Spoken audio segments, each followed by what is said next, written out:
Miqtë e mi, mirëdita dhe mirë se erdhët në transmetimin tonë të drejt për drejt, si çdo mesditë do jemi në shoqërinë e emisionit Me Zemër të Hapur, live dhe drejt për drejt në ekranin më të madh informativ në vend, në televizionin News 24 dhe për gjithë teleshikuesit e rregullt të emisionit tonë, do të jemi njëkohësisht për udhëtarët live edhe në radio News 24. Ditën e sotme rikthehen temat, rikthehen edhe personazhet. Ju na keni ndjekur në emisionin e parë kur kemi folur pikërisht për një 43 vjeçare për Alketën nga Lushnja, e cila tregoi hapasapi problematikën që ka ajo me bashortin aktual, një mundësi që nuk arriti t'i jepte zgjidhje divorcit të saj, por edhe një martese të shpëtuar, kështu që ajo mbriti së bashku me motrën me zonjën Dhurata në studion e emisionit Me Zemër të Hapur për të kërkuar një ndihmë të drejtë për drejtë nga kjo studio. Megjithatë, menjëherë pas emisionit ka pasur zhvillime të tjera të kësaj ngjarjeje. Në fund të emisionit të parë ne jemi lidhur edhe me bashortin e saj, sepse ende çështja nuk ka shkuar në gjykatë për të bërë edhe divorcin ligjor, ndërkohë që bashorti ka një tjetër version në lidhje me situatën e zgjidhjes së martesës. Por situata nuk është kaq e thjeshtë, sepse ka zhvillime të tjera. Alketa ka vajtur në shtëpinë e ish bashortit të saj, babait të 2 fëmijëve, vajza 10 dhe djali 7, ka shkuar ka marrë të gjitha sendet e saj personale. Në pranitë të policisë ne kemi qenë aktiv atë ditë për të kuptuar çfarë ka ndodhur në shtëpinë e Kastriot Mangos, i cili pas mbarimit të emisionit të parë është lidhur drejt për së drejti me redaksinë e emisionit Me Zemër të Hapur, por dhe ditën që Alketa ka shkuar për të marrë sendet e saj personale dhe të fëmijëve, ku policia ka qenë prezent, ne nuk kemi folur vetëm me Alketën dhe me Dhuratën, por ka qenë edhe zoti Kastriot Mango, i cili kontaktoi redaksinë e emisionit Me Zemër të Hapur. Për herë të parë, Kastriot Mango do t'japi versionin e tij në lidhje me gjithë situatën, një version ndryshe nga ai Alketës. Kjo gjë u paralajmërua që në emisionin e parë, por më shumë ndiqni materialin e përgatitur nga kryeredaktorja e emisionit Me Zemër të Hapur Anila Akmataj, dhe rikthehemi me 2 motrat, Alketën dhe Dhuratën në studio dhe me një lidhje të drejtë për drejtë nga Lushnja me Kastriot Mango.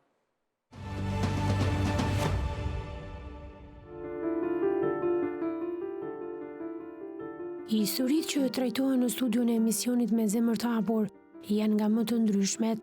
Historia e sotme ka të bëjë me një grua të dhunuar, e cila rrëfeu historinë e saj në studion e emisionit.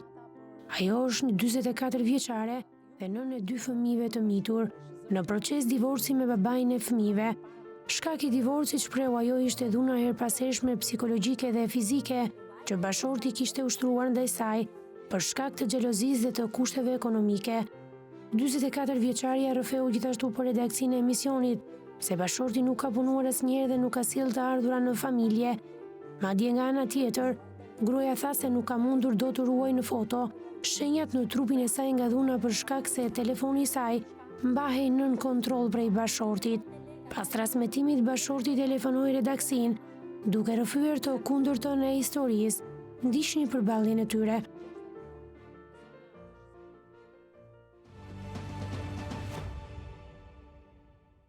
Alketa, 43 vjeç, nën e 2 fëmijëve, vajza 10 dhe djali 7, e martuar pikërisht me Kastriot Mangon, një 38 vjeçar, i cili për herë të parë do t'tregojë versionin e tij pasi heshtjen e thyu në emisionin e kaluar. Me mua në studio është zonja Alketa, përshëndetje, mirë se erdhe, dashur. Motra juaj, zonja Dhurata, përshëndetje, mirë se erdhe. Përshëndetje dhe urime për emisionin. Ndërkohë, me mua në studio është avokatja zonja Brunilda Lika, përshëndetje zonjë, mirë se erdhe. Përshëndetje, mirë se u gjeta. Në krahun tënd një tjetër zonjë, Entela Hidri, studiuese sociale, përshëndetje zonjë, mirë se erdhe. Mirë se u gjeta. Në një lidhje të drejtë për drejtë kam zotin Kastriot Mango. Kastriot, të përshëndes. Të gjithë në studio, jeni mirë, me shëndet, kaloni sa më mirë. Faleminderit Kastriot, ndërkohë që ditën e sotme ky emision është organizuar në bazë të kërkesës që ti ke pasur. Pas emisionit të parë, zoti Kastriot, ti ke dhënë një version në përballjen në emisionin e parë, por shumë detaje i ke treguar për redaksinë e emisionit Me Zemër të Hapur shumë kohë më pas. Çfarë ka ndodhur sipas teje, zoti Kastriot? E marrim që nga piknisja e njohjes tuaj me zonjën Alketa. Si e ke njohur ti Alketën? Alketën e kam njohur me dashuri, domethënë kur punoj në një televizion e kam njohur diku. Pra, ti ke punuar në një televizion, sepse në emisionin e parë akuzuar që nuk e punuar. Ke qenë një papunë që kontrolloje telefonin dhe celularin e bashortes tënde? Nuk e di se ka më akuzuar në emisionin e parë, po unë nuk e di se kam parë fare nga që kam qenë në punë, por ju dua t'ju them që të gjitha ato që flitin aty janë shumë gabim, janë shumë gjëra ndryshe për ndryshe. Nuk janë. Kastriot, sa vite keni bashkë me Alketën? Po bëhe rreth 11-12 vjet. 11-12 vite. Jeni njohur me dashuri, çfarë nuk shkoi në martesën tuaj? Se akuzat e tua në emisionin e parë, por dhe ato materiali që i ke dërguar redaksisë emisionit Me Zemër të Hapur janë shumë të rënda. Çfarë nuk shkoi në marrëdhënien tuaj? Çfarë nuk shkoi? Do të them do të flas gjëra troç. Po? Unë Alketës i thoshe që mos shko në punë, rri në shtëpi, mos ik, ajo ike në punë, se nuk du të di fara se që thua ti, në rregull, do ushin familje në rregull, okej. Po problemi që qëlloj diku tjetër. Po. Zonja Alketa është kapur me një person tjetër, duke më tratuar mua. Shiko, Kastriot, sepse duke qenë edhe punonjës televizionit, ti besoj se në kronikat e tua ke shfaqur her pas here raste ku promovohet gruaja si në karriera ashtu edhe në familje. Dhe nuk e kuptoj pse Alketa duhet të rrinte në shtëpi dhe të mos punonte, sepse ajo për papunësinë tënde të ka akuzuar në emisionin e parë. Dhe prandaj ti e bëri dhunshëm, thot ajo. Është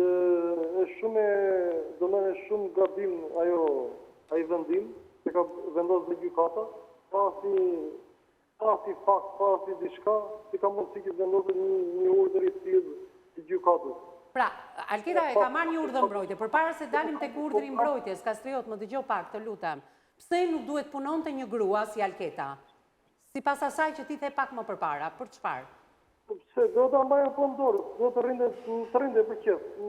Çfarë do të thotë që gruan ta mbash në pëllëm të dorës, sepse gruaja që mbahet në pëllëm të dorës është bashorte shumë e mirë, nën shumë e mirë, por edhe një arritje personale, profesionale. Ajo ka pasur dëshirë të punonte. Ku është e keqja këtu? Nuk e kam atë gjë, le të punoj. Nuk e kam atë problem. Kur nisën problemet tuaja? Po, përpara se dalim tek tradhtia, sepse ti këtu e ke fokusin, madje ke dërguar edhe materiale të cilat unë nuk mund të shfaq dot në publik, sepse po kontrollojmë jetën private të një gruaje. Ti e ke bërë sepse je bashkëshorti, edhe pse kjo gjë nuk lejohet ligjërisht, unë do flas me zonjat me panelin, por le të ndalojmë këtu, Kastriot. Kur ndryshuan marrëdhëniet e tua dhe kur fillove ti të dyshosh për tradhtim bashkëshortore?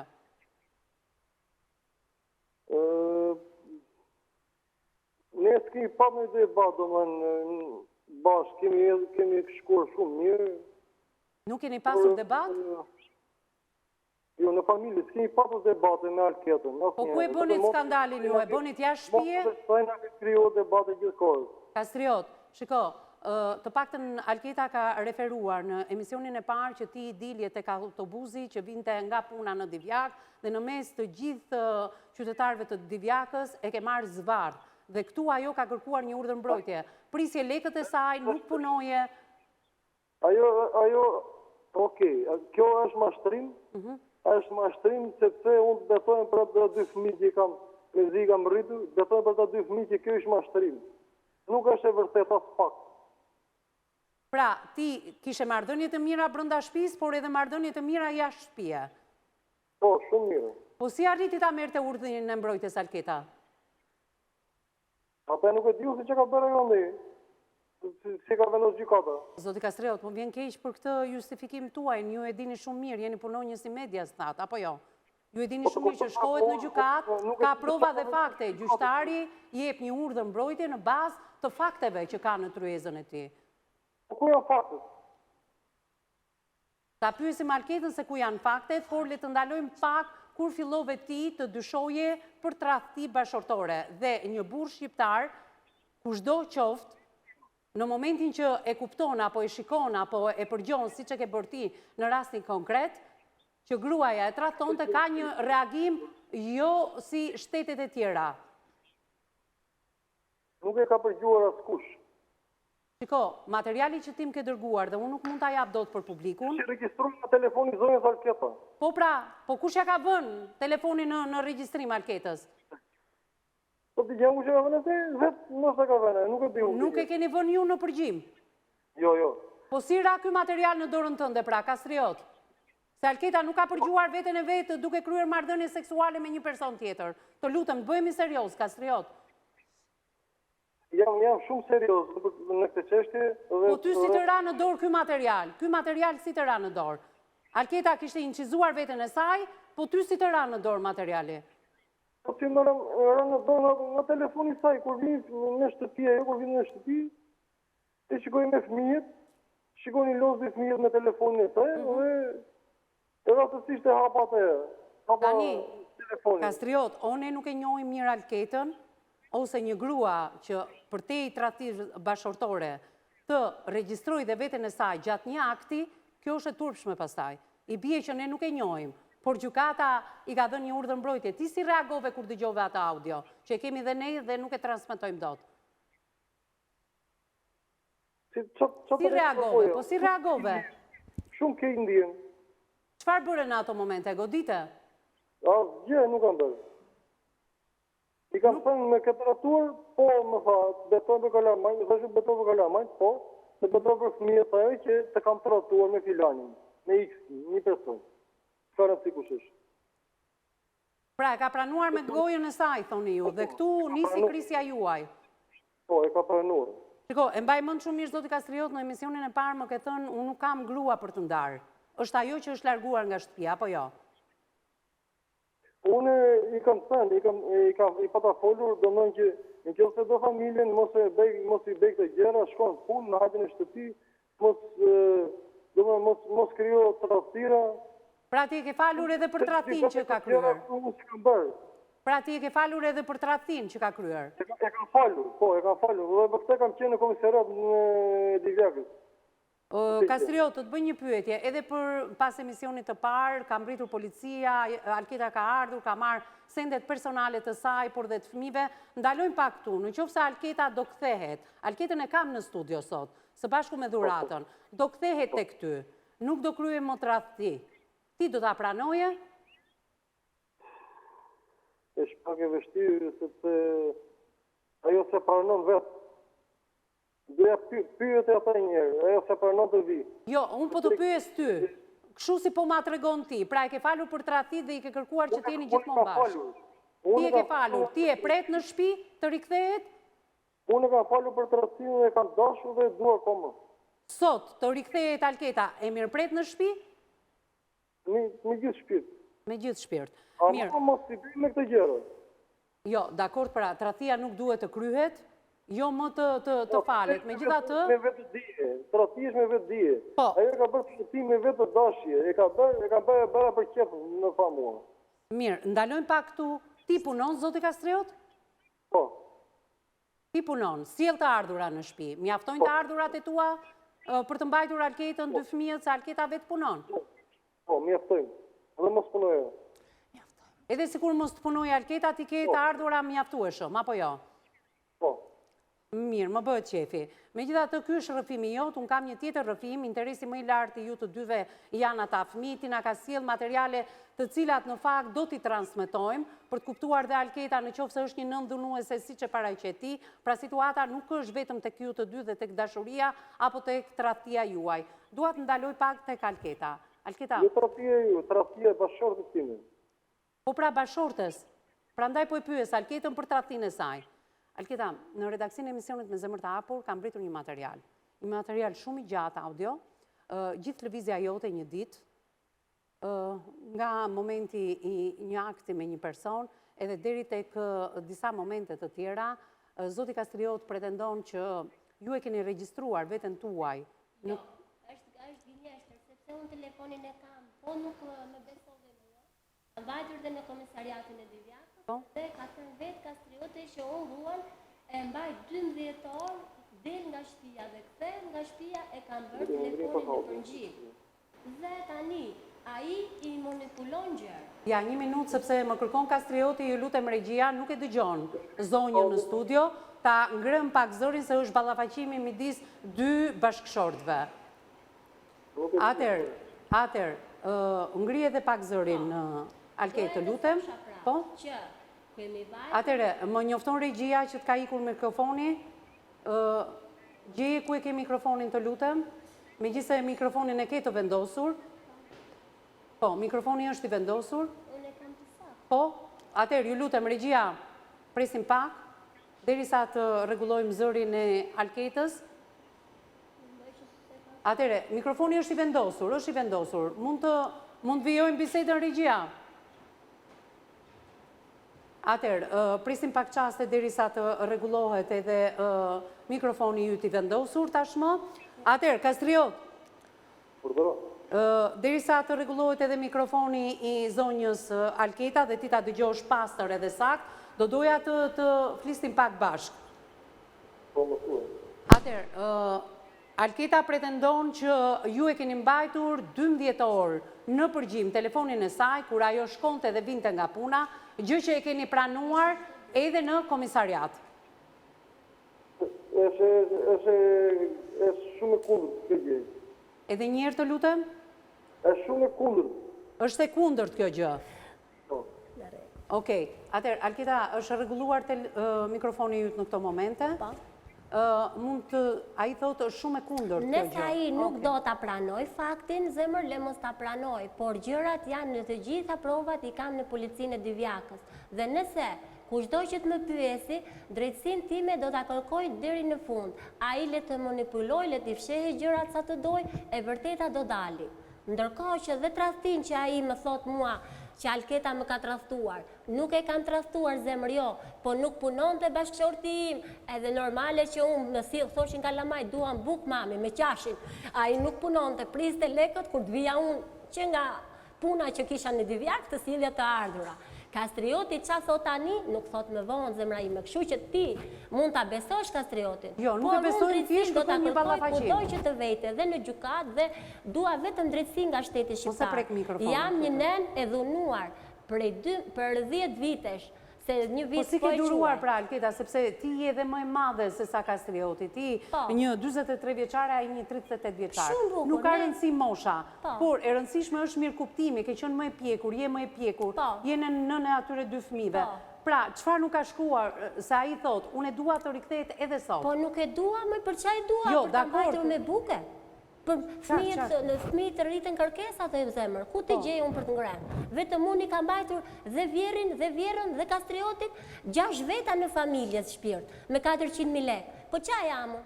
Unë s'jam traktor. A i del buri 2 metra që unë nuk e dënë të grap. Rritën lokal, hoshe s'ka pun sot, s'ka pun nesër.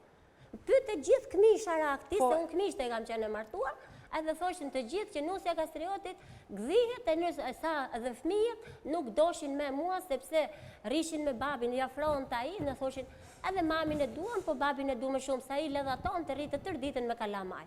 Sepse të rritja unë me fëmijët, gocën 3 mushe e punojen lokal una. 3 mushe. Alketa, më dëgjoj pak, ai thotë ja kam propozuar Alketës këtë gjë, që ajo të rrinte si Po prinseshë le në më i shtëpi. prallat më i zemër, nuk shkojnë ato filma më i ti gotë. Ai është aktor me vete.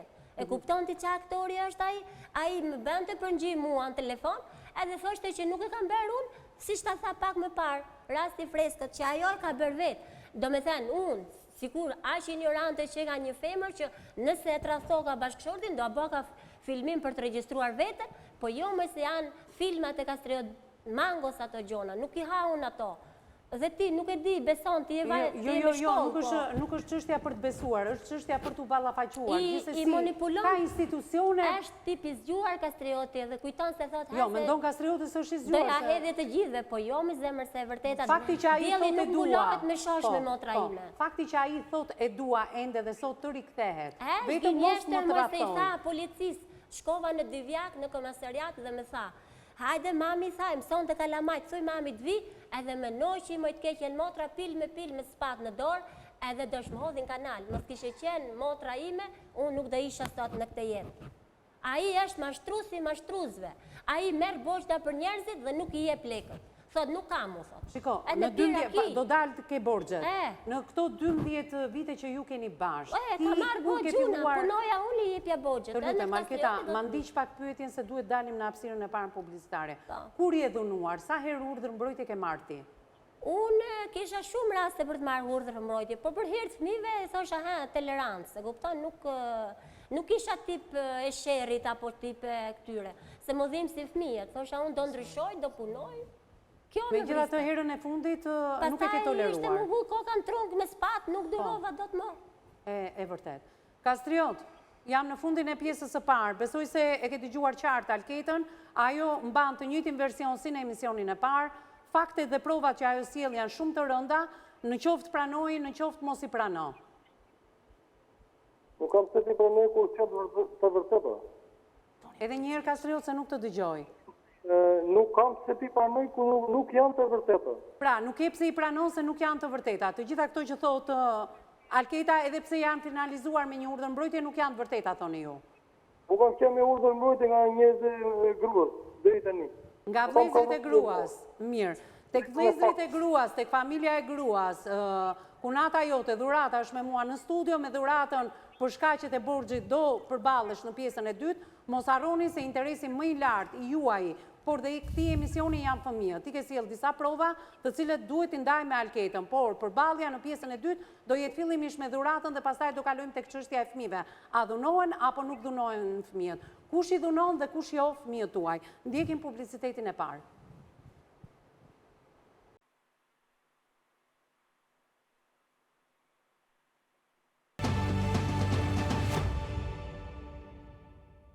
Në bas hapësirës së parë publicitare, jemi drejt për së drejti në pjesën e dytë të këtij emisioni. Përshëndesim edhe njërë Kastriotin. Kastriot, më dëgjon? Po të dëgjoj. Në emisionin e parë, ja akuzuar pikërisht nga zonja Dhurata për disa borxhe që i ke familjes së gruas. Tani, ke një pretendim tëndin me parat që nga lindja e vajzës dhe deri tek lindja e djalit dhe shumë parat të tjera që i ke marrë familjes së Alketës. Nënës së smur, por edhe familjarëve të tjerë. Në pretendimin e zonjës Dhurata për parat që thotë qëta jo, ja ka marrë vllai saj, 1 milion lekë ja ka marrë fshehur mamasë saj. Gjithashtu dhe motra e saj Miranda, ja ka marrë fshehur dhe ja japin Alketës. Këto i ka me fakte gjitha. Ja japin Alketës, Kastriot, apo t'i japin ty? Se Alketa me ty ka jetuar. Ja ka dhënë Alketës. Unë nuk di e gjë fare dhe me këto gjëra mi ka treguar fëmijët. Shiko, Kastriot, Dhurata pretendojnë në emisionin e parë që parat e para që t'ka dhënë ty ishin pikërisht për lindjen e vajzës. Ti ishe në dieni apo nuk ishe në dieni? Nuk jam në dieni për asgjë, nuk e di. Pra, i ke marrë këto para nga Dhurata, Dhurata i ka marrë fshehur, ke familjarët ja ka dhënë bashortes tënde dhe ti nuk je në dieni? Jo, nuk kam marrë, sepse bashorte ime s'mi ka treguar këtë gjëra. Okej, Dhurata, ja ta dëgjojmë Dhuratën, e kam në studio, po Dhuratë. Kastriot, ti nuk e doje vajzën fillim se nuk ishe lekë për lindje, tha në abortoje, unë thash mos e nis jetën me një krim, motrës, do të japun lekë të lindjes për vajzën. Nuk i ke blej metër frallat, ti dhe nëna jote. Erdhe i more ti lekët aty në shtëpi dhe i ke pranuar në komisariat se kam policin e zonës këtu, të Lushnjës. Policin e Ballajkatit e ke pranuar atje në polici lekët, pse i mohon këtu në studio? Sa shuma e parave që ju ka Kastrioti? Kastrioti ka marrë, ka që vite, ka marrë dhe për të lartë dritat atje, po 1 milion i ka pranuar kjo në polici, si ka marrë kjo. Kastrioti që ka marrë vetë ju edhe për çështjen e 1 milion që ti në përballë në polici. Edhe nëna ime ka pru, pse të mjaftojnë të që thua ushqimet? Ti nuk ke një dush atje, pse të kanë njek nëna ime me ushqimet e xhamisë të kishave, një nënë e smurt, të merrte ndihma në xhami ti sillte atje se s'kishte fëmijë të hashin, se nuk e punuar. Pse të kanë njek nëna ime me ndihmat e xhamisë, vishin ato të kishës festat, merrin ndihma në për kisha, vishin xhamis, merrin ndihma të xhamive, e të kishave. Pse të ka njek nëna ime ty me pension dhe me ndihma të kisha dhe xhamia? Mund të më sqarosh pak çfarë ndodhi në ballafaqimin për 1 milion lekë në policinë e Lushnjës? Unë i thoja këtit pastaj që i kam kërku parat, nuk më pranon të në shpi. Asë në telefon dhe këte nuk e lindë të vinde këne për 1 vit e caki. Pra e ka izoluar për të mos ketë komunikim me juve, po? Dhe në telefon që nuk dilte. Shkoj një ditë, kam shku disa herë në komisariatin Divjakës, nuk e thresin. Nuk e thresin se thënë i kam dhënë pa letra. Pa letra e kam dhënë se i kam dhënë me mirëbesim se i kisha motor. Vetën në komisariatin e Lushnjës dhe e thresin. Dhe aty ka pranuar mua, se për të pas ka më shumë, për mua më kanë zirë jashtë oficeri policisë, e ka pranuar me këte që i ka marrë për lindje. Pse si pranën Kastrioti, pse i ka dhënë fsheras? Kastrioti i ka marrë këto 1 milion lekë. I ka marrë bashkë me këtë. Shiko, a i thotë, më kanë thënë fëmijët që dhurata, pra tezja e fëmijëve, i ka marrë në shqetësi nga familjarët e Ku, tjerë. e vajza si sjell në jetë, me ti, motra ime që shtatë zanë, në ti, motrën ti me lenë shpis, kishe lekë për lindje, për 9 muaj ti, nuk bërë lekë për lindje, ti me ditë kishe punuar dhe i kishe bërë ato lekë për lindje. Kastriot mos i më hot vërtet atë si i ke drejtsin. O, zoti Kastriot, po vajza thonë të nuk ishte lindur, thotë dhurata. Si ka mundësi që vajza të tregon ty se çfarë bën dhurata me nënën, por edhe me familjarët e tjerë? Si ka mundësi? Të lutem, ta pyesim. Kastriot, po. Në rregull. Si? Po, pra, do i ta shpjegoj. Po. Tani, fëmijët më thonë që 1 milion lek i ka marrë daja, ka marrë fshehur nënës. Edhe tjetër ndoshta dhurata nuk di gjë dhe mendon se u e ka marrë Kastrioti. Po mirë, më çfarë i duhet fëmijëve të tu se çfarë bën djali me nënën në shtëpinë e Alketës? Çfarë i duhet fëmijëve të tu? I biri ja ka marrë nënës, është çështje e tyre, jo jotja. Ne po flasim për paratë e lindjes së vajzës tënde që sot është 10 vjeç. Fëmija nuk di gjinjej. Shiko, fëmijët nuk gënjejnë, po vajza s'kishte lindur, bëu pak serioz, o Kastriot. Unë jam shumë serioz. Po atëre vajza s'kishte lindur, ku i di, një foshnjë e pa lindur ende, 1 milion lekë që ti ke borxh dhuratës. Ku i di ajo vajzë?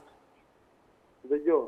Po. Të them më i version tjetër me qenë se e tha dhe këtë që shku në policinë e Lushës, sa kam thënë më përpara. A ke pranuar në një ballafaqim me Alketën në polici që i ke këto para borxh familjes, se duhet i kthesh një ditë ato para?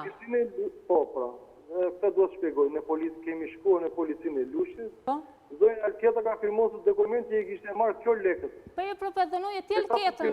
Pra, brenda komisariatit i thua që Alketa ka firmosur që i ka marrë ajo lekët. Po motrës do t'ja jepnin ato, jo ty për lindje. Jo, më jo se ka marrë ty për lindje, se motra ishte shtatzane, vinte ty ti në shtëpi. Dëgjoj pak dhuratën. Kastriot, erdhe ti në shtëpi për lindje dhe për krevatin e djalit që të flenë sot vajza, kush flen atje, dhe për lindjen e djalit ka ardhur ti dhe për pompën ka ardhur ti. Pse i mohon?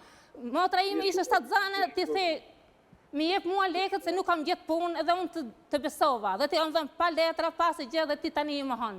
Ç'punë në ke ti? Vlla im punon ande dhe ja ka sjell lekë nënës, mos i mohon gjëra, po prano borxhin që ke marrë. Pranoj parat që i ke marrë, se nuk... Nuk i pranoj, si ka marrë.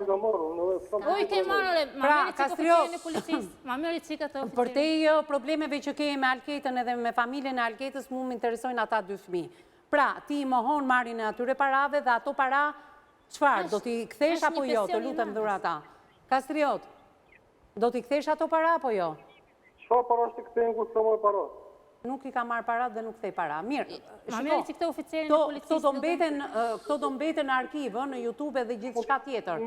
Ti këto pretendime të Kastriotit mund të qosh në gjukat. Jo, ma meri që këtë oficierin e policisë. Po pa tjetër, do kemi mundësi që gjatë hapësirës publicitare të telefonojmë dhe oficerin e policisë. Më interesojnë fëmijët tani. Nga çështja juaj të jap fjalën që u ta marrë edhe atë.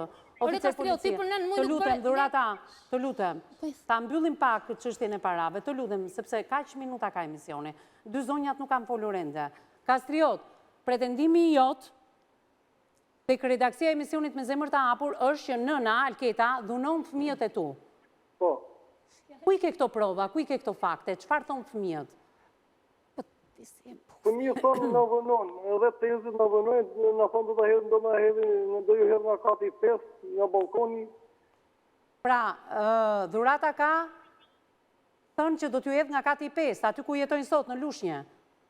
Tezit thonë në fëmijët. Dhurata zje fare atje ri unë vetëm, si që nga kjo ginjeshtra. Unë rri vetëm. Tezit di dhurata dhe e tjetëra. Miranda. Asa tjetra ishë. Asë njera nuk është.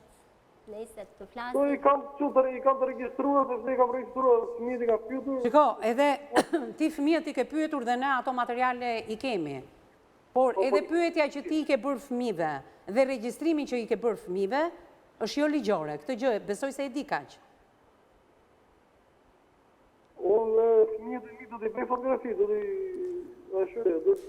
t'i filmoj, do t'i qatë keqe ka jo.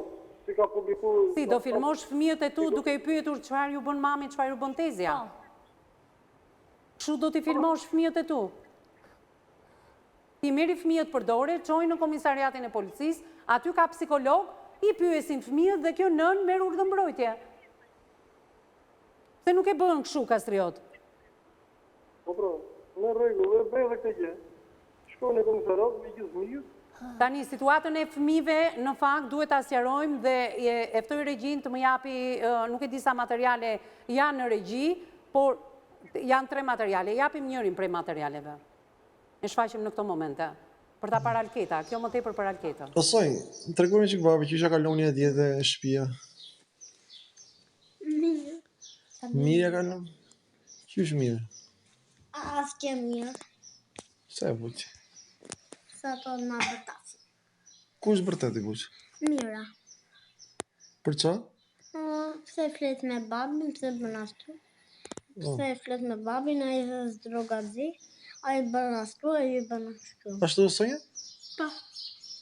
Po ty çfarë thoshte atë ditë që ka marrë shiti telefonin nga durt? Do të hedh me kokë nga balkoni. Kush nga ato? Mira. Po mama? Jo, mami dha atyre që mos më luj votën, ato s'ma lëves. Aha. Po tjetër? Ato që po tregojnë ca gjëra të tjera ti. Tani, ç'a ishin ato? E manan. Që theu bë Allafe për ditë. E për sa të për ditë? Ë? Për ditë bë Allafe do me juve? Gjithë sot, gjithmonë. Gjithmonë? Ç'a thua ti shpirt? Atë ku Edhe një ditë kur morëm rrobat ne, ajo nuk u shkit më. I ku sot ajo, edhe erdhi nesër për shembull. Ç'a thua ti? Edhe ajo u strit aty, nuk rrinte aty sigur, s'leviste nga vendi. Si kukuveq. Edhe shpar, ajo sa tjerë drogazi, pi duhan, pi alkool. Bën këtu, bën ashtu. Pra edhe s'ju linde pasaj për qa? Edhe shpar, nuk na linte të flishte me ty. Sote? Po, edhe ne mbyrëm derën, ajo kishte lënë derën pa hapur, edhe na djonte. Ashtu sonja? Po. S'ju linde? Edhe kur dola unë na dhoma, ajo më vrau. Ç'a thua ti? Pse? Nuk e di.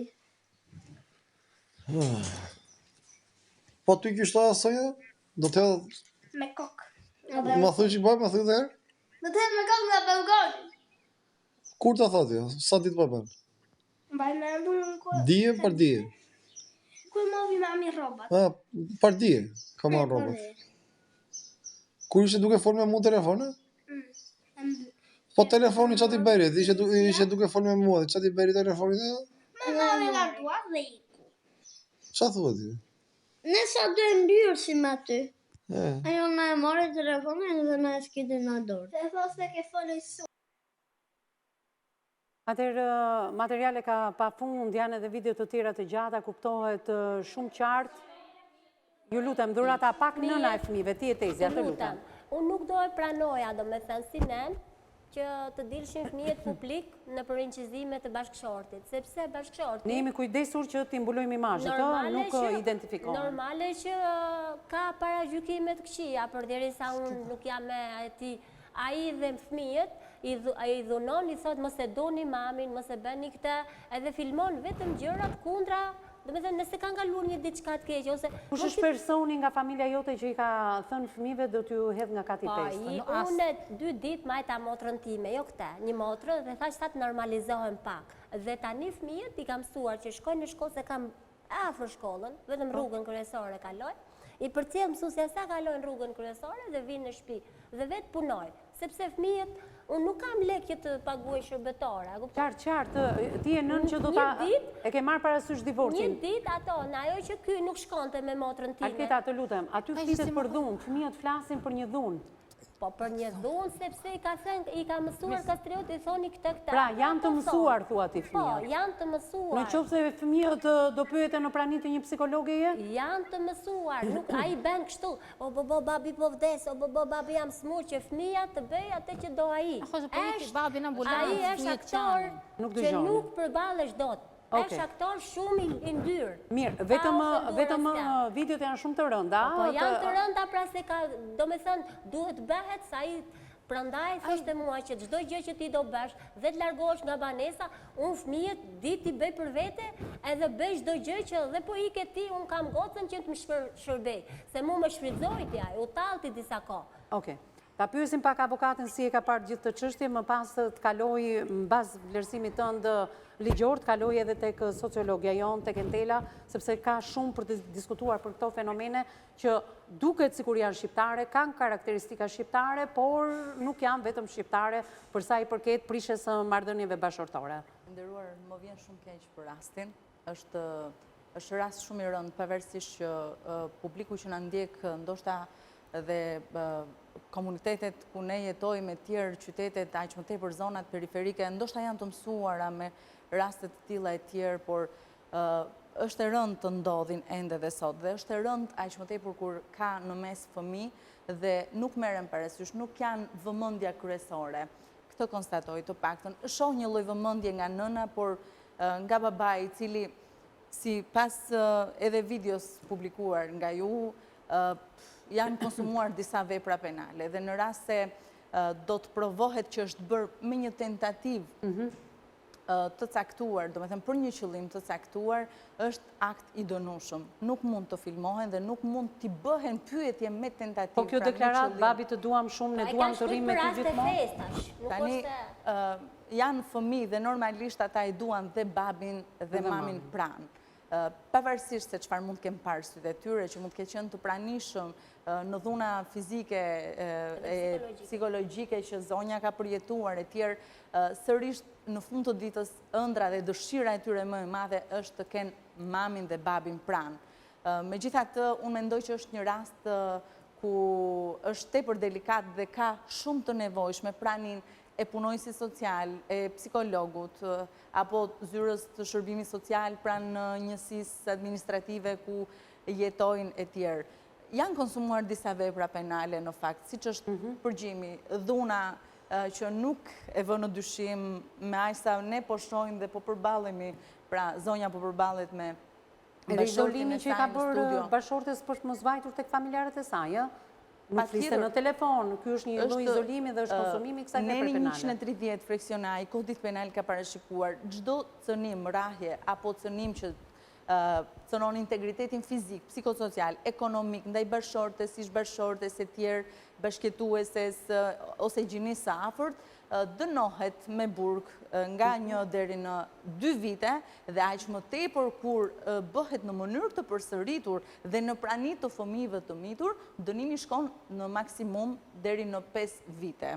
Pra, çdo veprim ku cënon personalitetin, dinjitetin, integritetin e një njeriu, absolutisht, akoma dhe atë ekonomik, sepse këtu kemi të bëjmë dhe me cënimin e pavarësisë të zonjës. Zonja ka dëshirë të jetë e pavarur, ka dëshirë të kontribojë në familje, ka dëshirë të sjellit të ardhura, ka dëshirë të punojë dhe të plotësohet, megjithse zotëria nga ana tjetër pohoi faktin që unë sjell mjaftueshëm të ardhura për të jetuar familja e tjerë, megjithse nuk e konstatojmë, nuk e shohim këtë gjë, sepse zonja Jon faktet që s'ka një dush.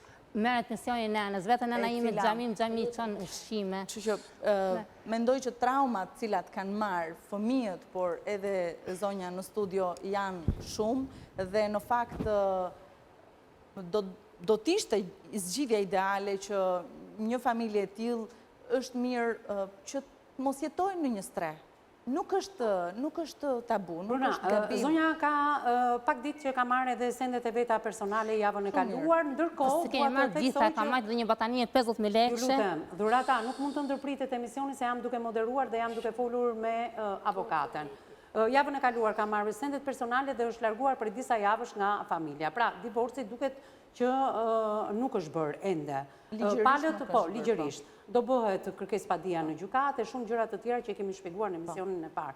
Çështja është që këta dy fëmijë do kenë nga gjykata takimet, do jetojnë me nënën, por mund të jetojnë dhe me babain. Do kenë takime me njërin palë apo me tjetrën. Çështja është manipulimi i këtyre fëmijëve kur takojnë palën tjetër.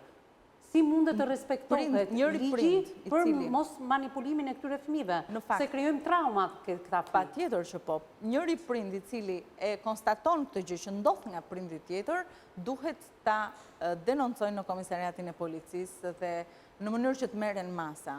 Duhet të bëhet. Kastrioti fati mirë është që i ka incizuar fëmijët, i ka pyetur në mënyrë jo ligjore dhe i ka regjistruar këta fëmijë. Çështja është që herën tjetër Kastrioti duke dëgjuar emisionin Me zemër të hapur, por edhe shumë njerëz të tjerë nuk do t'i regjistroj këta fëmijë, por ama do t'i manipuloj dhe ne nuk mund t'i shkojmë mbrapa Kastriotit, sa hera i manipulon fëmijët. Ndaj dhe kur ka të mitur dhe kur ka fëmijë në konflikte familjare dhe në zgjidhje martese, e mira është që të merren ekspert të fushës me të miturit, sepse ka rezultuar në këtë martesë që babai nuk është i denjë për të rritur ata fëmijë.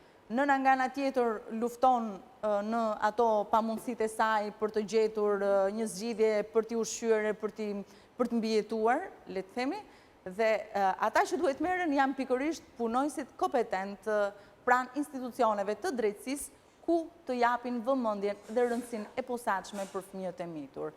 Nëse zonja konstaton që bëhet manipulim tek fëmijët e mitur, duhet me njëherë të raportojnë në komisariatin e policisë. Gjatë procesit gjyqësor që do merren në pyetje? Gjatë procesit gjyqësor, dhe të duan të jetojnë me babain? Çfarë do? Do të bëhet vlerësimi psikologjik me ekspertin psikolog që do të jeti i pranishëm në procesin gjyqësor. Jo, nëse shprehin dëshirë. Nëse do ta shprehë dhe nëse vlerësohet nga gjykata që kushtet janë të përshtatshme dhe dëshira e fëmijëve nuk është e manipuluar, pra është vërtet dëshirë që buron nga zemra e tyre për tjetuar me babajn, atëherë do tjetë në çmim dhe në vlerësim të gjykatës. Mirë, faleminderit Bruna për këtë koment, është edhe pjesa e tretë për dëgjuar Entelën dhe jo vetëm sepse kemi edhe të tjera detaje nga kjo histori, publiciteti i dytë dhe rikthehemi më njëherë në studio.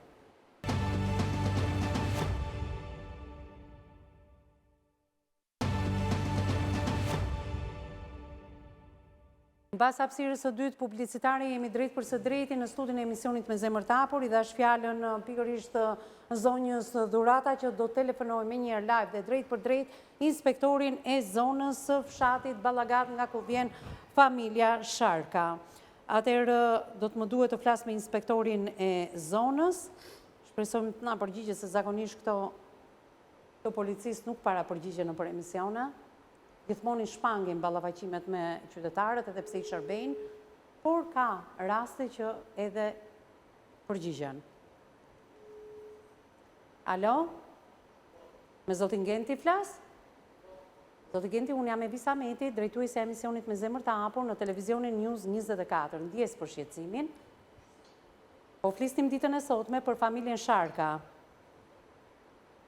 nga fshati Ballagat, për çështjen e borxhit me zotin Kastriot Mango. A mund të më thoni ju diçka më tepër në lidhje me problemet që kanë këto dy familje me njëri tjetrin? Nuk e dini? Ja, e ka ndërprerë. Nuk e di. Jo, e di për ditë, se ka deklaratën në polici. Kjo ishte dëshira jote, Dhurata, që unë telefonoja zotin Genti.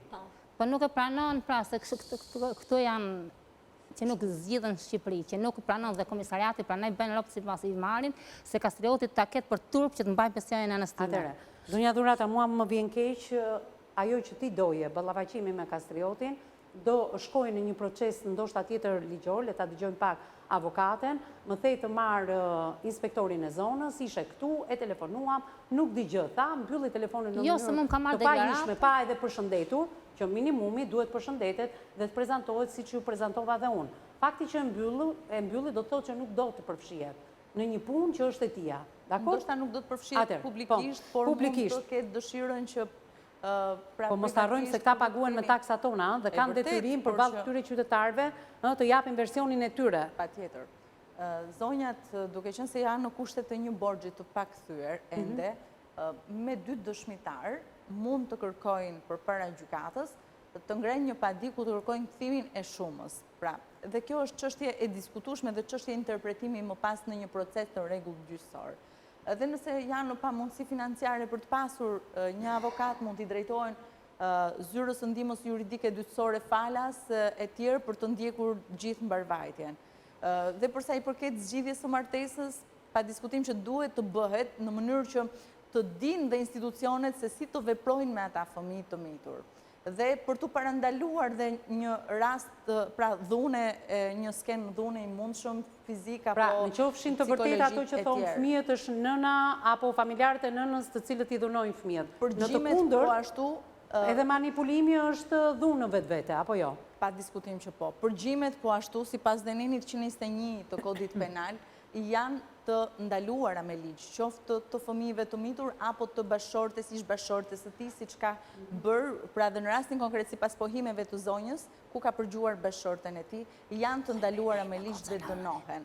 Pra, kemi këtu në këtë konflikt familjar, pra në këtë zgjidhje martese, janë shkelur disa vepra penale, ku duhet jenë kompetentët autoritetet që të hetojnë dhe të dalin me një vendimarrje në mënyrë që të parandalohet dhe në këtë familje, por edhe në rastet të tjera që pra mund në ndjekin dhe të marrin shembullin. Mirë, unë kam edhe një bisedë shumë të shkurtër me ty në fund të këtij emisioni për sa i përket divorcit të shpejtë që ti sapo e the, por dua të ndaloj ke Entela. Fenomen social jo vetëm shqiptar, por divorci në Shqipëri është shumë i komplikuar duke u përdorur fëmia, sepse në rastet botërore fëmia nuk përdoret në mënyrë manipulative apo duke i regjistruar apo duke sjell prova nëpër televizione. Do toja mendimin tënd si sociologe. Çfarë brezi po rritet sot me prindër të divorcuar? Në fakt, problemi që kemi ne si shoqëri, unë nuk mendoj që vetëm në Shqipëri ndodhin këto dhe nuk mendoj që madje mendoj që ndodhin në gjitha vendet e botës, varëse informacion kemi ne se sa i ndjekim dot. Po është në mënyrë pak më të ashpër. Jo, problemi është që ne jemi shumë më të ndjeshëm për faktin se ne nuk e ndjejmë fëmijën 18 vjeç në rrugë dhe e lejojmë të rritet vetë, të forcohet vetë, të formohet vetë. Por ne e ndjekim fëmijën derisa ai ndërton familjen e vet dhe kërkon ai të largohet nga stresa jon. Në rastin ku fëmia pranon të bashkëjetojë me ne mbajmë aty, ai bëhet prind, bëhet gjysh dhe vazhdojmë të jetojmë 2-3 breza në familje. Fakti që ne si familje mbajmë përgjegjësi ka gjatë për fëmijët, na bën që kur dëgjojmë dhe këto historia të bëjmë edhe më të ndjeshëm si shoqëri për faktin se nuk është se e shikojmë si një qenie të pavarur ashtu si fakt realisht njeriu është. Problemi se çfarë breza shporisim ka të bëjë me faktin se po vazhdojmë të çedojmë me vizë të pjesa që nuk po i mësojmë prindit të kuptojnë që ti ndan rrugët e jetës me këtë zotrin, me këtë zonjën, por ti vazhdon të prindërosh, ti prap je prindi fëmijës tënd, ti prap je babai apo nëna e fëmijës tënd. Dhe fakti që nga ana tjetër ne gjithmonë në momentin e një divorci ka një prind që përpiqet që prindin tjetër ta bëjë të ndjetë përgjegjës, të ndjetë fajtor. Për shumë ne u ndam për fajt të mamet. Pra mami largohet sepse nuk përballon dot dhunën. Dhe ne që kemi ndar për fajt të mames se mami iku. Jo, ne kemi ndar për faktorët që e shtyn mamin të largohet. Për faktorët që mami po përpiqet jo vetëm të mbrojë veten, se përderisa zonja ka duruar 10 vite dhunë, ajo vërteton që do duronte të gjithë jetën vetë si nën, por fakti që përpiqet të largohet për të mbrojtur fëmijët, të mos shikojnë skena dhunët, mos jenë pjesë e përfshirjes dhunës. Sepse ne dimë që kur njeriu kalon në gjendje ekstaze nervore, nuk e ndan më pastaj po dhunon nënën apo po dhunon fëmijët, apo çfarë po ndjen nga goja, apo çfarë veprimesh po bën, apo si zonja tha çfarë mjetesh po merr në dorë. Dhe ne kemi parë vetëm në vitin e kaluar u bën super protesta për gratë dhe patëm 13 të vrarë brenda janarit. Pra gjitha protestat vletën për t'i shtuar rastet në thojsa, sepse burrat gjetën zgjidhje, si mund ta zgjidhun martesën, po vras gruan dhe e zgjidh martesën. Nuk është, duhet të kuptojmë gjithmonë në çfarë faktorësh ndodh një situatë. Pra ka gjithmonë dy realitete. Ka gjithmonë, siç e shikojmë, realiteti i babait dhe realiteti i nënës. Dhe janë vetëm profesionistët, siç e tha dhe avokatja, që e ndajnë dot që një psikologe po ta shikoj atë video, arrin të kuptoj a ka manipulim, deri ku është manipulimi dhe sa të vërtet janë fëmijët.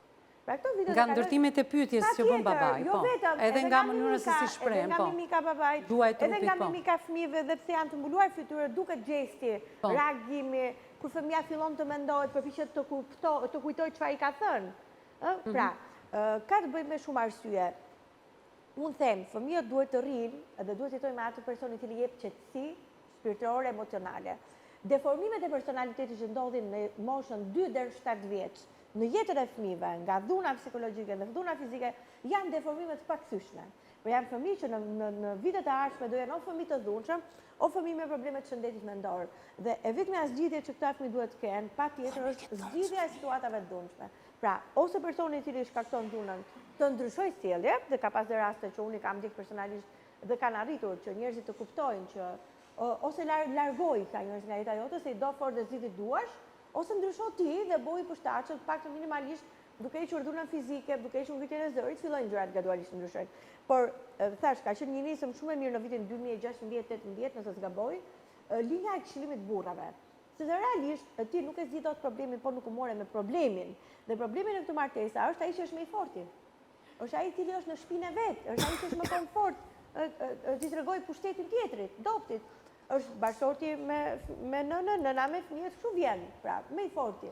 Edhe është ajo memeja që burri ngrendoron te gruaja, gruaja te fëmia, fëmia te macja. Ndërkohë që të gjitha hallkat poshtë burrit janë të pafajshme. Për faktin se të gjitha edhe dëmtimet emocionale që njeriu përjeton, janë dëmtime që vijnë edhe nga goditjet ne kemi pikën e ujit që bie mbi shkëmb edhe bën grop, apo jo. Jo një zonjë që gjatë gjithë kohës dunohet dhe jeton në stres, dhe jeton në kontroll dhe shumë gjëra të tjera. Pavarësisht që thash duhen parë edhe segmentet e jetës së bashkëshortes, sepse unë pas ka elemente të cilat duhen parë pak më me kujdes në lidhje me janë përgjuar në mënyrë ligjore apo jo, unë nuk jam ekspertja kësaj fushë, por këtë është avokatja. Po ditë të them që secili nga ne do përpiqej ta mbron dhe intimitetin e jetës vet, duke bërë çaj nxitime, qoftë edhe pa ligjshme për të kuptuar çfarë ndodh. Ose për të pasur fakte për të ballafaquar gjëra që dëgjoj se unë s'mund vazhdoj kështu. Asnjëri nga ne nuk do e lejonte jetën e vet personale, familjare, një akt të tillë, kam idenë. Personalisht unë absolutisht nuk do e toleroja. Mënyra se si është regjisuar çështja në aspekte juridike, po ligji është i ftohtë, një minutë avokate tutam. Ligji është i ftohtë, ligji nuk ka emocione. Unë jam pjesa sociale, jam pjesa në cilën më shumë se çdo gjë tjetër vlen marrëdhënia. Ngrohtësia, ftohtësia dhe vërtetësia e një marrëdhënie. Dhe nëse në këtë marrëdhënie kam mbaruar shumë gjëra për të cilat duhen luftuar, ndoshta do ishte kohë dhe këto. E komentojmë pak fjalën e Kastriotit që tha e dua dhe ende sot në qoftë se më rikthehet duke mos më tradhtuar. Unë mbaj, unë punoj, kush nuk do e donte një grua që të mban. Zonja thot ka mbaruar gjithçka, nuk the më pas. Po sepse në qoftë ajo mund të ketë tentuar dhe ka parë sjellje të njëjta. Pra ka parë prap dhunë, prap të njëjta gjëra, prap dhe biles manipulimi është aq i ulët sa që ai dhe borxhet i merr në emër zonjës. Se është vetëm që mund t'i lajë se punon. Na 60.000 lekë më na për lokale. Mendoj që këto lloj le të themi çështjesh duan trajtime edhe më shumë ekspertë se që ne këtu sot në studio. Duhet edhe një punonjës social për të trajtuar në aspektin e situatës si ka perceptuar, duhet një psikolog për të analizuar të gjitha elementet filmike, është shumë e thjeshtë. Edhe një mjek ligjor arrin të dallojë specifikat e antropologjisë së fytyrës e një personi kur po manipulon.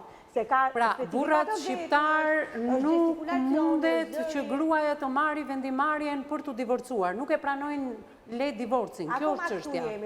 Nuk jemi këtu. Për fatin tonë të keq akoma këtu jemi. Ne përpiqemi të flasim për modernitet. Pra, një burr që ka gjëmuar me spa dhe i ka vënë kokën në trunk. Dhe unë mendoj që janë 80% të familjeve shqiptare në këtë gjendje. Në këtë 80% është periferi dhe janë zona jo urbane. Pas një studimi në fakt ashtu rezultoi. Shumë shifër e lartë. 80%, domethënë nga 10 familje shqiptare janë të prekura nga dhuna psikologjike apo dhe fizike. Është e rëndë. Është statistikë, shumë shifër e madhe. Është statistikë fundit që është bërë dhe realisht ka rezultuar kështu. Është e rëndë, sepse dhuna fizike apo emocionale apo ekonomike dënohet me ligj, ndërsa nuk po legjitimojmë tradhtim bashkëshortore. Tradhtia pa diskutim që nuk është një gjë e mirë që absolutisht nuk duhet të ndodhë. Është nga kriteret e kodit familjes për të prishur martesën, apo jo? Martesa. Nuk mund të, pra është zgjidhje gjithë secili se çfarë do të bëjë me trupin e tij. Por jo në një martesë, jo në një martesë, jo kur je i martuar. Po, shkakton dhunë, kjo është problem. Shkakton dhunë.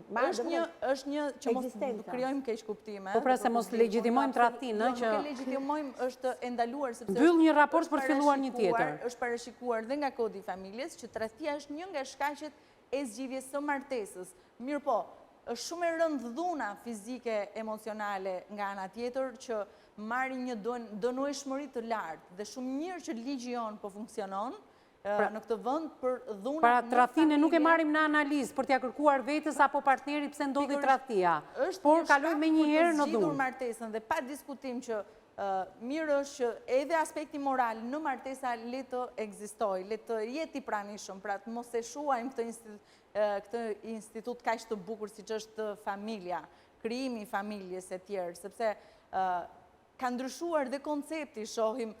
Jo ka ndryshuar, më saktë nuk po ndryshon ky koncepti të krijuarit familje sepse duhet dhe jo sepse jam përgjegjës për të krijuar familje, për të respektuar dhe për të dashur Pra ka ardhur koha të diskutojmë në kodin e familjes një familje poligame, jo monogame, siç e kemi në botë e vis që ata që krijojnë familje e pyesin më përpara veten, a dua unë të kem fëmijë, a jam unë njëri përgjegjës për të sjellë në këtë botë fëmijë, a jam unë përgjegjës për të rritur, pra a mund t'i plotësoj nevojat materiale dhe emocionale fëmijës, pa diskutim bashortes.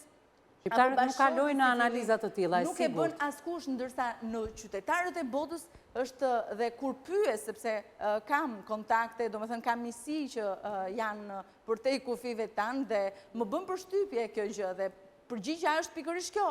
Jo, unë nuk dua të krijoj familje, sepse nuk e ndjej që jam përgjegjës për të sjellë në botë fëmijë. Të duket e çuditshme kur thotë jo, unë nuk dua dhe kam zgjedhur të mos bëhem prind. Nuk më duket, është më e sinqertë dhe më e ndërgjegjshme. Më e drejtë. Pikërisht, sepse duhet të jesh i ndërgjegjshëm dhe i përgjegjës për ata fëmijë që do të sjellësh në jetë, por edhe për martesën që do të lidhësh. Edhe martesa është një përgjegjësi shumë e madhe. Qoftë bashkëshortja ndaj bashkëshortit, por edhe bashkëshorti ndaj bashkëshortit. Ky ndërgjegjësim dhe ky rast që na solli vjen si rezultat i një kulture më të emancipuar. Në qendrat e urbanizuara dhe në Shqipëri ka vazhduar, se ne kemi janë rritur. Unë nuk e shoh që ka vazhduar. Unë shoh dhe në mes të Tiranës situata siç edhe zonja po kalon. Aman janë rritur numri domethënë mosha e martesave. Pra nuk po martohen më 15 vjeçar, 16 vjeçar, 20 vjeçar, ty po të martohen 30 vjeçar, 35 vjeçar, se janë duke e menduar, a janë të aftë. Intela, po edhe këta duan të bëhen prindër shumë shpejt, ndërkohë që askush nuk del të thotë që dëgjoj, se unë nuk marr dot përgjegjësitë e një prindi, janë të rrallë. Në fakt e vis është edhe një problem tjetër që mungojnë institucionet e shtetit ku bëjnë pra këta prindër jo të përgjegjshëm, që janë jo të përgjegjshëm. Profesion i mirë strukturuar, punojësi social. Mungon nga ana e tyre prania e tyre, edukimi tek familjet e reja, në mënyrë që çfarëdo që të ndodhi me bashkëshortin apo bashkëshorten, fëmia as nuk preket dhe as nuk përdoret. Është në interesin më të lartë të gjithë institucioneve, por edhe të prindërve pa diskutim që duhet të jetë. Në botë pse nuk ndodh që të mos kemi pra në një zgjidhje martese në vëmendje fëmijët, sepse atje nuk të lënë institucionet shtetërore që të përdorësh fëmijët. Ndërsa këtu ndodh haptazi dhe sa herë që dëshiron njëri prind apo tjetri apo dhe familjar të babait apo të nënës e tjerë që është dhe më e rëndë situata degradon aty. Po, Entela. Unë mendoj që palët e drejta nga njerëz thyen më shumë ekuilibrat, sepse nëse bashkëshorti bashkëton me familjarët e vet në familjen dihet më i sigurt të atakojë dhe ta përkeq përdori bashkëshorten edhe të marrë drejtën se fëmia shkonte gjyshi, se fëmia shkonte nëna, se fëmia shkonte alla, se ato e dim ne. Është një meme që po qarkullon, nuk është meme, po është një person, një fëmijë që ka marrë telefon policinë në një shtet Amerikës dhe thotë për çfarë na ke telefonuar, thotë mami më ka hëngur çokoladën. Dhe policët fillojnë të qeshin më të madhe. Dhe ky thotë, ishte një fëmijë 6 vjeçar, thotë, a kuptoni si ju se jam dëmtuar unë emocionalisht? Që mami më ka ngrënë çokoladën. A kuptoni ju më njerëz se a dëmtohen emocionalisht fëmijët tuaj? Kur ti dhunon nënën më zotri. A ka gjë më të shtrenjtë pra të dhunusin se nëna vet? Duhet ta pyesim, seriozisht duhet ta pyesim. A ka qenë i kënaqur ai nëse ka parë të tilla skena ose nëse nuk ka parë, a do donte të shikonte, do ishte i lumtur? Kjo është pyetja që duhet bërë çdo person i cili prek nënën e 2 fëmijëve, 3 fëmijëve, 5 fëmijëve. Atëherë, Kastriot, me ty e ka sociologja jon. Gjej një zgjidhje, mor nuk keni për një. Kastriot, më dëgjon? Nuk të jetë, nuk ka nevojë të marrësh jetën tjetër. Po, nuk i dëgjoj ato tjetër. Apo. Jo, Kastriot, ke vëmendjen këtu se i dëgjon të gjithë jemi të mikrofonuar. Mos thuaj nuk e dëgjoj. Entela, bëja edhe një herë pyetjen Kastriotit. Fjalia që unë kisha, 2 persona nuk i përshtatet, jeta nuk janë për njëri tjetrin, ndajnë rrugët e jetës. A do ishe i lumtur ti nëse nënën tënde do ta shikoje dunoje si bashkëshorten tuaj, nënën e 2 fëmijëve? Sigurisht jo. Atëre, pse zonja ka urdhër mbrojtje? Po sire se ke dhënu ti na ke dhënu? Se zonja ka urdhërojtje. Do më thënë, ka ndodhur në akt dhuna, po... Do flitë në gjykatë. Kjo është ideja, pra. Po gjykata nuk lëshon një urdhër mbrojtje pa prova. Të sillesh me nënën tënde. Pra, nëna e fëmijëve trajtohet njësoj si nëna jote, Kastriot. Problemi është që nëse nuk përshtaten rrugët e jetës, ndahen rrugët e jetës. Nuk e nevojë as ti marrësh jetën vetes, sepse kjo situatë është mbytse për dyra palët. E di, jo, dakord, se në një farë dhune... Edhe unë përpiqem të vendos veten edhe në anën tjetër. Edhe Alketa, edhe Alketa në një farë mënyre ushtron një lloj dhune pa dijenin e saj, pa e kuptuar nga mënyra se si sillet. Për një baba shqiptar nuk është as pak e lehtë pa marrë parasysh pastaj faktorët. O Kastriot, e dëgjove çfarë të tha avokatja, që fëmijët as nuk preken dhe as nuk përdoren, tha pak më përpara. Ti këtë gjë e di se i ke përdorur fëmijët e tu në ato video. Në qoftë se je i aftë, vërteto dhunën që Alketa ushtron ndaj fëmijëve apo familjarët e saj. Fëmijët do të pyeten nga psikologu dhe do të flasin në atyre. Po, patjetër që do pyeten nga psikologu, po psikologët edhe bashkitë edhe njësitë administrative, komunat vjen lëvizje nga prindi. Dhe prindi je ti në këtë rast që ke pretendime se Alketa i rreh fëmijët. Në fakt duhet vjeshin në lëvizje ja, një minutë, të dëgjojmë avokatën, po. Institucionet shtetërore duhet të vjeshin në lëvizje qoftë edhe me një informacion të thjesht fare ose me ose mund ta kenë dëgjuar diku, ose dikush mund të ketë raportuar e tjerë. Nuk është nevoja që patjetër dikush nga prindit të denoncojë. Mjafton që dikush të dëgjojë. Faleminderit që e preke këtë gjë, por ne jemi në televizionin më të madh informativ në vend. Të gjitha institucionet jam e sigurt dhe ka monitoruar që aty e mbajnë në televizionin News 24 dhe mos harro, me taksat tona pagohen zëdhënësat e këtyre institucioneve, të cilët kanë për detyrë të monitorojnë. Jo të trokasim ne si gazetarë në çdo institucion. Dhe jo me kusht që njëri ndër prindrit duhet... Ja pra po bëjmë denoncim publik, po bëjmë një denoncim kryesisht. Ka një problem. Denoncuesit fqinjët ka një vështirësi, ka një klauzolë, se në moment që unë si fqinjët denoncoj për një problematik që po ndodh, në vend që policia ta afshej identitetin tim, sepse mund të jem edhe unë pastaj person që do vinohem në një moment të dytë, policia mua më thret për të dhënë dëshmi dhe personi i cili unë kam denoncuar e merr vesh kush e ka denoncuar. A bëni në çfarë kushte se vendos policia shtetit? Të raportimin e komunitetit nuk e kemi as pak të zhvilluar dhe këtë gjë unë e di shumë mirë. Vendos përpara dhunuesit, ai kur dhunon bashkëshortën e nënën e fëmijëve të vet, çfarë ka ty? Megjithatë, edhe një fqinjët në Lushnjë, në qoftë se kanë dëgjuar diçka në katin e 5 të një pallati ku jeton Alketa së bashku me fëmijët, atëherë edhe ato janë të detyruar se bëhen bashkëpunëtor në një krim, duke dëgjuar se si dhunohen fëmijët dhe nuk e raportojnë. Ju falenderoj të dyave që ishit prezent në këtë studio. Zonja Dhurata nuk ka më kohë. Kastriot, pse e pruli policia motrën time në 1 natës atje që se thotë se kam dhënuar? Pse erdhi e pruli policia në orën 1 natës? E ka quar në shpinë tuaj? Po, ka ardhur policia Divjakës e ka pruar në shtëpi. Pra, në fshatin Ballagat ka mbritur policia Divjakës dhe ka rikthyer motrën tënde Alketën në shtëpi. E po genti inspektori i zonës që ti the pak më përpara më hoq gjithçka, nuk dëgjoj. E ka pruar Divjakës. Edhe keni paguhet me taksat tona, ju jeni këtu në këtë studio, po ballafaqohen dhe ka detyrim institucional të tregonte të vërtetën, që ne të dinim të kanalizonim komentet tona në këtë studio. Por e theu këtë ligj edhe vetë inspektori zonës, nuk kemi çfarë themi. Atëherë, Alketa, ke diçka të fundit për t'i thënë se më duhet ta mbyll? Ka, fëmijët ka të zonë. Të lutem, Dhurat, më lër Alketën, po. Jo ke diçka për të më thënë, çfarë do të thuash Kastriotit në fund? Kam diçka t'i them Kastriotit. Po. Si kjo nen e dhunuar i mori fëmijët për të gjetur një paqe dhe ndërkohë Kastrioti gënjen sy në sy që unë i dhunoj fëmijët, po unë i mora për fëmijët i ka për më spërjetuar fëmijët dhunën, sa i merrte pjatat me gjellë, për shkak që fëmijët të mos rriteshin në një ambient të dhunshëm, ti i more dhe i çove në një ambient të paqë. Tani unë i rraf kam fëmijët? Jo, është gënjeshtra e Kastriot. Faleminderit. Do kërkoj drejtësinë në çdo drejtim, në çdo gjykatë, në çdo. Fëmijët, jo se ashtu, po një nen nuk ka, unë kam përnuar një jetë për ato fëmijë dhe nuk bën vaki që unë t'i dhunoj. Faleminderit Alketa. Kastriot, çfarë do thuash tashmë në fund? Përgjigju Alketës se më duhet ta mbyll. Këto do pyeten të gjitha në gjykatë, dhe fëmijët do pyeten, dhe unë do pyeten, dhe zonja dhe bashkëshortja do pyetet, do e vendosë gjykata. Kastriot, siç të dash komplimenta dhe në emisionin e parë, po t'jap komplimenta dhe sot mënyra se si ju komunikoni me njëri tjetrin në telefon, Pas largimit të Alketës, është në fakt shumë qytetare për këtë gjë ju falenderoj të dyve. Ruajni këtë respekt për njëri tjetrin, divorci do të marri udhë tashmë, rikthimi i Alketës, po ta thot edhe publikisht nuk do rikthehet më. Unë shpresoj që ti të ndërtosh jetën tënde, Alketa jetën e vet, vetëm të lutem Kastriot, ato gabime që ke bërë nga martesa me Alketën të mos e bësh në jetën tënde të ret. Falenderoj që ishe i pranishëm ditën e sotme në studion e emisionit Me Zemër të Hapur. Falenderoj dhe gjithë ata që na kanë ndjekur në transmetimin e drejt për drejt ditën e sotme në televizionin News 24, në Radio News 24. Vazhdoni, jepni mendimin dhe opinionin tuaj në rrjetet tona sociale, në Facebook dhe në Instagram, na gjeni emisionin Me Zemër të Hapur, aty jepni komente jo vetëm në lidhje me temën e ditës, por denonconi rastet tuaja për të bërë pjesë e kësaj studie. Kjo është faqja jon e Facebookut, automatikisht kalohet edhe tek Instagrami.